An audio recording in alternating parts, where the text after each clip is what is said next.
Guys देखंतु राजमा आज बनी आमर तो मुझे एमती करी बटर अच्छी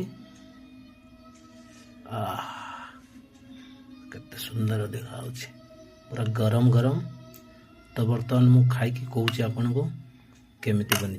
जय जगन्नाथ आउ गोटे नुआ वीडियो को आपन को स्वागत। आज बनेबा आम राजमा। तो आसतु राजमार रेसिपी मुझे आपको बताऊँ। देखो गाइस राजमा मु 6 ରୁ 7 घंटा भेदेक रखी। तो बर्तमान राजमा को मुझे सीटी लगे देती 6टा ରୁ 7टा। राजमा भितर मु तेजपत्र दालचीनी आउ तेजपत्र दालचीनी पकईकि 6टा 7टा सीटी मार्ची। देखो राजमा पूरा भेदी पूरा सीझी। ये मु पियाज मोर ब्राउन हो अदा रसुण पेस्ट 2.5 चामच देती। तो गोटे कथा कहूँ जोटा आमर पियाजटा मु काटिकी देवी मु पिसिकी देती। तो पिसिकी देले ग्रेवीटा मोटा हम।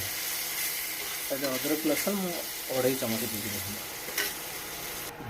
देखो तो आमर अदा रसुण ब्राउन हो ये मुझे 1.5 चामच धनिया पाउडर दूसरी चामच मु हलदी दूसरी ये हाफ चामच मु लंका गुंड देली।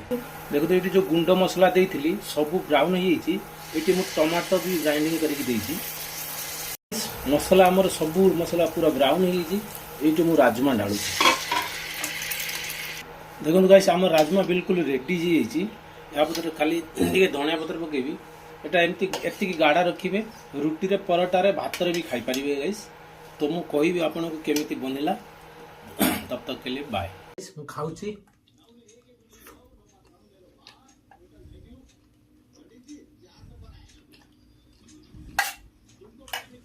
बहुत बढ़िया बन गाइस।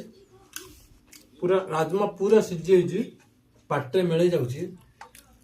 जदि सेम प्रोसेस बनइबे बहुत सुंदर लगे।